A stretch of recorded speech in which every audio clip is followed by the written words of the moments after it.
Dan tidak ada dana zakat yang ditahan. Cuma kalau kita lihat fenomena kemiskinan ini problem Aceh memang, dan persoalan Aceh, dan tentu Baitul Mal tidak bisa memikul sendiri dan punya strategi pemerintah untuk menyelesaikan persoalan kemiskinan ini, dan sekarang pemerintah juga menyelesaikannya secara terintegrasi. Jadi satu isu utama adalah penanggulangan kemiskinan dan pengangguran di Aceh, itu problem utama, dan pemerintah sudah menggrouping beberapa dinas, beberapa SKPA yang bisa berperan untuk mengurangi kemiskinan ini, dan ini sudah dilakukan dan anggarannya juga cukup besar.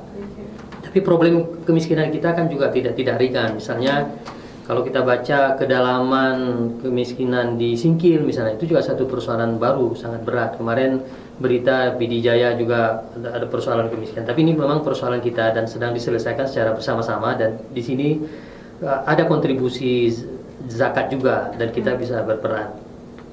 Dan untuk modal usaha itu semuanya disediakan. Jadi kalau tadi Pak Ali menyebutkan bahwa ada panti pijat tunanetra, kemudian dia masih miskin ya, penghasilannya tidak cukup, juga itu bisa dibiayai oleh Baitul Mal. Tapi Bapak perlu catat bahwa itu bukan hibah.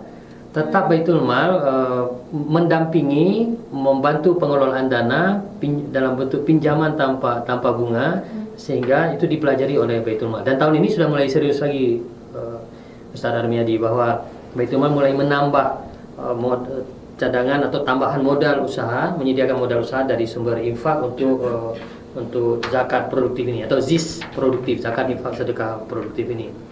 Dan lalu kalau misalnya ada yang miskin, dia tidak bisa berusaha lagi, tidak bisa bekerja lagi, disubsidi oleh Baitul Mal. Ya, setiap bulan 400.000 diantar zakatnya. Dan sebagian ada yang tunanetra. Jadi waktu Pak Armiadi kepala dulu, dimasukkan ini bagian yang menjadi perhatian adalah yang tunanetra. Jadi ada sebagian, mungkin belum seluruhnya tunanetra yang bisa masuk, tetapi ini menjadi bagian dari kepedulian Baitul Mal. Dan ini akan kita bicarakan terus. Kalau memang ini satu masukan dari Pak Ali, Baitul Mal akan ikut memikirkan bahwa bagaimana antara Baitul Mal, dinas sosial, ya, dinas pemberdayaan masyarakat, kemudian nanti sektor kesehatan, dinas pendidikan, sektor kesehatan juga dengan kesehatan gratis, semua sekarang diharapkan terintegrasi secara bersama-sama menyelesaikan persoalan kemiskinan. Tetapi saya pernah tanyai kepada peneliti dari Bappenas Jakarta, mengapa kemiskinan di Aceh ini sangat besar dan sepertinya sangat sulit berkurang. Jadi satu jawaban kunci dia katakan bahwa Aceh ini letak geografisnya tidak menguntungkan secara ekonomi. Jadi kita paling ujung dari republik ini. Jadi kalau orang sudah datang ke Aceh itu tidak tahu kemana lagi. Jadi interaksi orang-orang, interaksi manusia itu terbatas sekali di Aceh, sehingga dan berdampak juga dengan biaya hidup yang tinggi. Ini persoalan memang. Jadi kita harus Aceh mencari strategi yang tepat bagaimana kemiskinan ini bisa berkurang. Termasuk misalnya kita berpikir, ini kan kemiskinan tambah pengangguran tadi.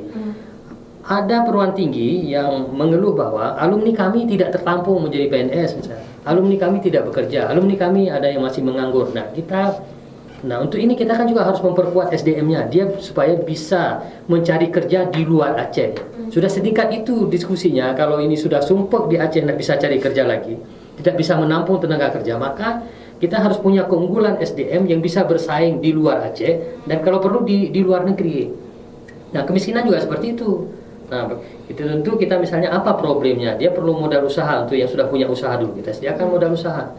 Nah, ada lagi memang orang miskin yang dia usahanya ya dari hari ke hari begitu saja. Tidak ada jiwa entrepreneurship, kewirausahaan. Bagaimana dia bisa mandiri, bagaimana punya mimpi anaknya nanti harus kaya misalnya. Nah, ini kita perkuat entrepreneurship-nya.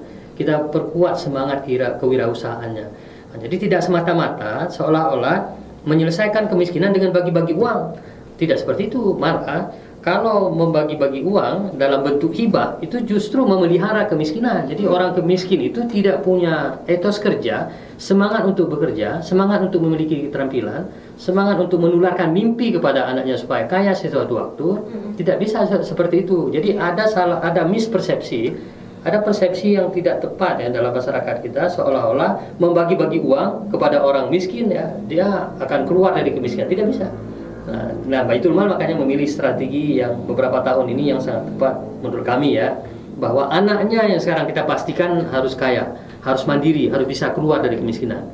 Misalnya waktu Pak Miadi kepala dulu kita pilih anak-anak miskin itu kita kuliahkan 3 tahun di kursus yang paling bonafit di Banda Aceh.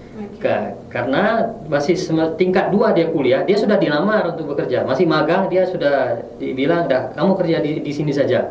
Nah, lalu ketika dia sudah bekerja, dia bisa membantu keluarganya.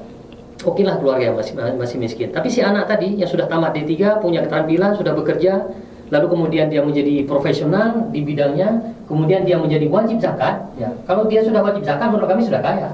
Tinggal dia menabung saja untuk bisa naik haji gitu. Nah begitu kita urus masyarakat ini. Jadi tidak, menurut saya tidak dalam bentuk ya bagi-bagi uang ya dalam bentuk hibah dalam jumlah yang banyak sekali. Tidak seperti itu.